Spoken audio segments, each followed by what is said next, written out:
El doctor Viela es el doctor que todos identificamos por los medios de comunicación, por su actividad como médico, el médico de la familia, definitivamente, ¿no? Automáticamente el médico en tu casa. Sin duda. Y le agradecemos que venga a visitarnos aquí en los estudios de la radio. No vamos a hablar de él en su función como legislador, que siempre surgen temas interesantes en la Cámara de Diputados, pero hoy queremos hablar con el médico. Doc, bienvenido, gracias por acompañarnos. Muchísimas gracias por la invitación. Bueno, estuvimos hablando en el día de ayer de la cuestión medicamentos a jubilados. Correcto. Teníamos un informe que realizaba Lucho, nuestro periodista en la calle. Hace algunos meses atrás nos decía una farmacéutica: hay jubilados que llevan el medicamento que tienen gratuito y el otro no lo llevan. Y ahora hay 44 medicamentos que dejan de tener la modalidad 100% de cobertura PAMI. ¿Cómo impacta esto a la hora de recetar, de atender a un paciente PAMI? Es increíble, ¿no? Como médico de cabecera del PAMI uno percibe la angustia del paciente y del familiar. Porque los medicamentos crónicos, para que la gente sepa, son medicamentos que se utilizan para toda la vida. O sea, no es que yo lo voy a usar un mes y después lo voy a dejar de utilizar. Medicamentos para la presión, medicamentos para la diabetes, medicamentos para la tiroides, para el asma, para el EPOC. Son medicamentos que los pacientes los van a consumir durante toda su vida, porque son los que le permiten mejorar un poco su calidad de vida. Y en algunos casos, por ejemplo en el caso de la insuficiencia cardíaca, son los medicamentos que les permiten vivir. Si no, si lo dejan de tomar, se mueren. Eso es importante saber. Hace unos años atrás, 2 años atrás, se abrió el padrón de medicamentos e ingresaron muchos otros medicamentos al padrón anterior que ya se tenía desde hacía aproximadamente 8 o 10 años. Y ahora, con este recorte pasaron 2 cosas. Primero, fueron los pacientes de PAMI a algunas farmacias y algunos medicamentos que estaban incluidos en el Vademecum se los cobraron, aunque estaba en el Vademecum del 100%, con la excusa de que no sabían qué iba a pasar con ese medicamento, si estaba o no estaba. Otros pacientes directamente, como usted bien dijo acá recién, no los retiraron de la farmacia porque no los podían pagar. Claro. Y en algunas farmacias los pacientes pudieron retirar los medicamentos de manera crónica. Hace muy poco se habló, desde el PAMI se refrendó cuál era la nómina de medicamentos que quedaban con el 100%, que nos mandaron a todos los médicos de cabecera a través del PAMI. Tenemos una comunicación vía mail bien fluida, entonces esas listas de medicamentos las tenemos nosotros y en nuestra conciencia está decir, bueno, este medicamento se lo tenemos que recetar, porque si bien existe este medicamento que es súper bueno, pero no tiene cobertura del 100%, y existe este medicamento que es muy bueno, pero tiene cobertura del 100% y es crónico, como médico tenemos que tener la conciencia que el paciente no puede perder todo su sueldo pagando medicamentos costosísimos, porque estamos hablando de medicamentos arriba de 100.000 pesos por mes, ¿no es cierto? Y eso por ahí también cuesta explicarle a los especialistas. Yo soy especialista también, ¿no? Pero cuesta explicarle, por ejemplo, a un cardiólogo. Llega el cardiólogo y dice, no, le vamos a dar este remedio, vamos a dar la monodroga, se llama dapaglifosina, que sirve para la insuficiencia cardíaca. Claro, cuesta 80.000 pesos y no tiene descuento. Entonces el paciente dice, yo me voy a sentir mucho mejor, y se va a sentir un poco mejor, pero si nosotros reforzamos esto, que tiene el 100%, va a andar igual de bien que venía andando hasta ahora. Entonces, por ahí, en el feedback, un paciente asmático, yo uso este aerosol que tiene el 100% de descuento. Apareció Mercedes-Benz, que es un poco mejor que el otro. Y claro, el paciente de PAMI siempre dice, no, yo quiero el mejor. Sí, le digo, este otro cuesta 130.000 pesos y lo tiene que comprar todos los meses. Entonces, en ese feedback uno se comunica con el médico de especialista, le digo, che, ¿qué posibilidad hay que le volvamos a dar este otro remedio?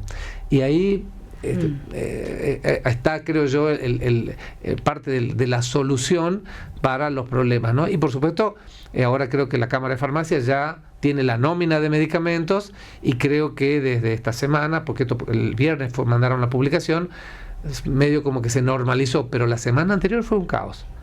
¿Qué es lo que yo hice en el consultorio? Dar muestras médicas. ¿Por qué? porque venían los pacientes o los familiares, se le acaban los medicamentos al papá, no tengo, bueno, le digo, tomá, lleva hasta que veamos qué pasa, porque realmente no los podían comprar a los medicamentos, ¿no? Claro. Por ahí ya ahí toco tu costado como Sí. legislador, y también es una visión bastante personal, pero estamos discutiendo esto y no los sobreprecios que tienen los medicamentos, que por Absolutamente. ahí es el foco principal. Sí, hay los medicamentos, un medicamento de un tipo puede tener un costo de $1 y en la misma monodroga en otro laboratorio y puede costar $30 el mismo medicamento. El PAMI tiene una característica importante: receta medicamentos de primera línea. Las marcas comerciales de los medicamentos que están son todas marcas de primera línea. Eso es importante también aclararlo. El IPS también, no dejemos al lado de la obra social provincial. Son medicamentos de primera línea y son medicamentos que ya tienen más de 10 años fácil no solo en el mercado, sino dentro del vademecum del PAMI. Y estos medicamentos que están al 100% mantienen esa tesitura. O sea, se han sacado casi todos los que habían reincorporado hace un par de años, cuando fue como que se abrió todo, venía una época de elecciones y había que mostrar una bonanza. Entonces se abrió el padrón de medicamentos y ingresaron un montón de medicamentos al vademecum. El famoso genérico. Claro, los genéricos no están dentro del PAMI, ningún genérico. A ver, una vez me preguntaron, doctor, ¿qué diferencia hay entre un genérico y un ético? Sí, eso me parece súper interesante. Bueno, es una pregunta que va más allá del jubilado, ¿no? Bien. Para los que nos ven por stream, bueno, básicamente, digamos que este medicamento es el enalapril original. Ujú. Y este medicamento es el enalapril genérico. Sí. Este es el dextro enalapril y este es el levo izquierdo enalapril. Parecen iguales, Sí, pero no lo son. Ujú. pone una mano sobre otra y no tienen la misma Claro, forma, es que yo no lo ocupan pongo lo así, mismo. Claro. sino que la fórmula es distinta. Actúan de manera similar, el tiempo de acción es menor, pero no es exactamente igual. ¿Dónde nos damos cuenta? De manera sencilla, le doy un medicamento para dormir. ¿Y qué tal durmió? Poco. Me desperté temprano. Le doy un calmante. ¿Y qué tal le calmó el dolor? Menos. Tuve que tomar otro más tarde. Bueno, eso es una de las pequeñas diferencias que hay entre los éticos y los genéricos. ¿Por También qué? para las distintas edades afecta distinto. Claro, afecta distinto.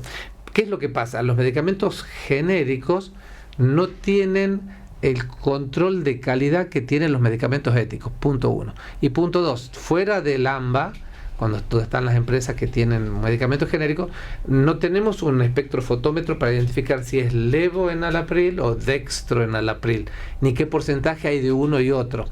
Desde ya, en los medicamentos éticos se le paga, el paciente paga la visita del visitador médico, la cajita más cara, el empaque más caro, es decir, hay otro costo ahí que por ahí se puede abaratar, pudiendo hacer, por ejemplo, hay farmacias que tienen un medicamento ético, que es el original, en paquetes hospitalarios, y te venden las tiritas. Las Entonces, tiritas nada más. claro, pero el PAMI necesita el troquel, no la tirita. Entonces, el PAMI absorbe ese costo para poder facturar bien, porque si el medicamento es gratis, vos venís y me decís, doctor, usted sabe que mi empleada doméstica tiene presión alta, ¿me puede hacer una recetita del enalapril porque es gratis? Y eso ocurre. Entonces ahora, con el entrecruzamiento de datos que hay con las historias clínicas digitales y todo esto, dice, pero ¿cómo? Si el señor Corbacho no tiene presión alta, ¿por qué le está recetando el doctor Biela en la pril? Bueno, y empezamos a saltar, porque si no estamos matando a la gallina de los huevos de oro, porque los medicamentos son gratis para los pacientes del PAMI, no para toda la población. Está claro, está claro. Te pregunto también por estos 44 medicamentos que aparecieron ahora, que dejan de tener la cobertura al 100. Sí. Por las implicancias, cuando uno empezaba a buscar para el tipo de tratamiento que era cada droga, tenía antiinflamatorios, anticoagulantes, tenía antibióticos, tenía algunos psicofármacos para una cuestión de salud mental. Obviamente, estamos hablando de 44, uno se imagina que igual hay alternativas, pero sigue sonando un montón. Sí, suena un montón. El tema de los calmantes y antiinflamatorios, imagínense que si la primera enfermedad de los pacientes del PAMI es la soledad, la segunda es el dolor, ¿no es cierto? Entonces, si yo no le puedo dar un medicamento gratuito para calmar sus dolores, y le va a doler. porque lamentablemente no lo va a poder comprar. Había 2 medicamentos que tenían el 100% de cobertura, que era el paracetamol, y otro que era el tramadol.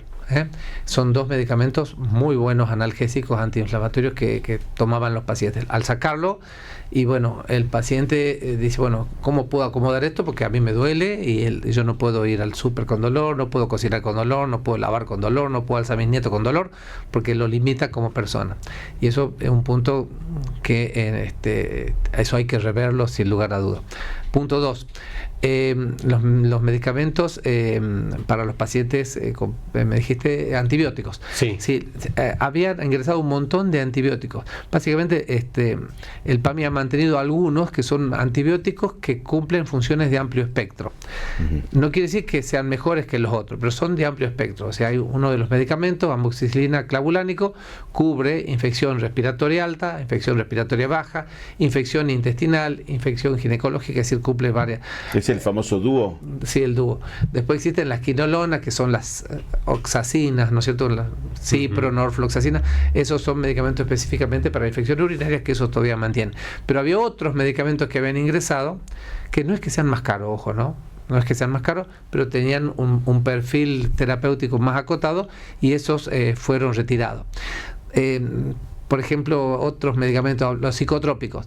Y los pacientes, dentro de sus problemas, dijimos que tienen la soledad. La soledad genera depresión. Entonces hay algunos medicamentos que son para la depresión. Yo a los pacientes no les digo así, les digo que son como vitaminas para el alma, para que se sientan un poquito mejor, porque si yo le pongo un sello, está deprimido, no.